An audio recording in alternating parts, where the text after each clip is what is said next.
पूस की रात मुंशी प्रेमचंद की एक प्रसिद्ध कहानी है जो ग्रामीण जीवन और किसानों की कठिनाइयों का यथार्थ चित्रण करती है। यह कहानी सामाजिक विषमता, गरीबों के संघर्ष और उनके जीवन की विडंबनाओं को गहराई से दर्शाती है।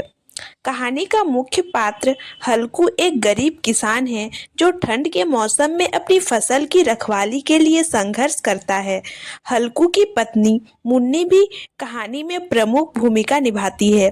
हल्कू पर जमींदार का कर्ज है और हर साल वह किसी तरह से फसल बोकर अपने कर्ज को चुकाने की कोशिश करता है।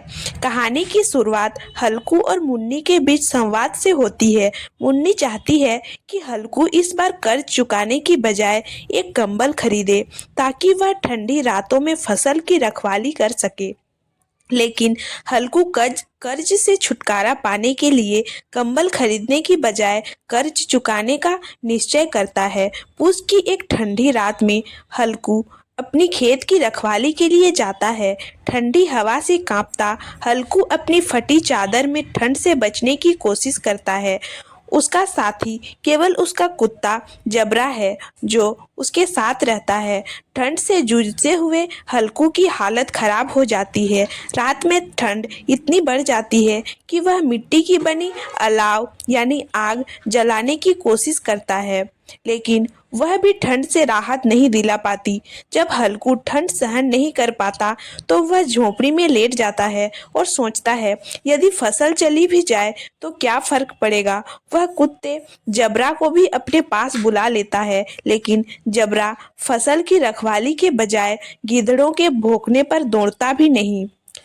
सुबह जब हल्कू उठता है तो देखता है कि उसकी फसल नष्ट हो चुकी है, लेकिन उसकी मन स्थिति अब बदल चुकी है। उसे ना फसल के नष्ट होने का दुख है और ना ही कोई चिंता। वह मुन्नी से कहता है कि अब से वह रखवाली के लिए खेत नहीं जाएगा। कहानी हल्कू के जीवन में आने वाली मानसिक शांति और सामाजिक व्यवस्था की विडंबना को उजागर करती है। कहानी का उद्देश्य और शिक्षा। नंबर 1, ग्रामीण जीवन और किसानों की दुर्दशा। प्रेमचंद ने किसानों की गरीबी, कर्ज और संघर्षों को मार्मिक ढंग से प्रस्तुत किया है।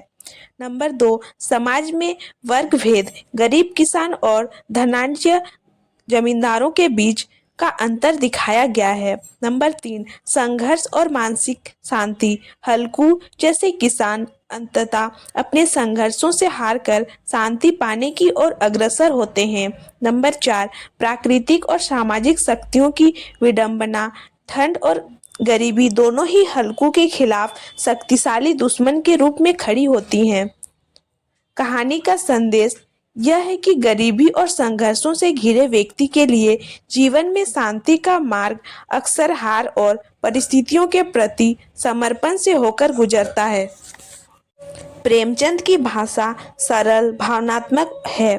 उन्होंने ग्रामीण परिवेश, पात्रों की मन स्थिति और सामाजिक यथार्थ को जीवंत रूप में प्रस्तुत किया है।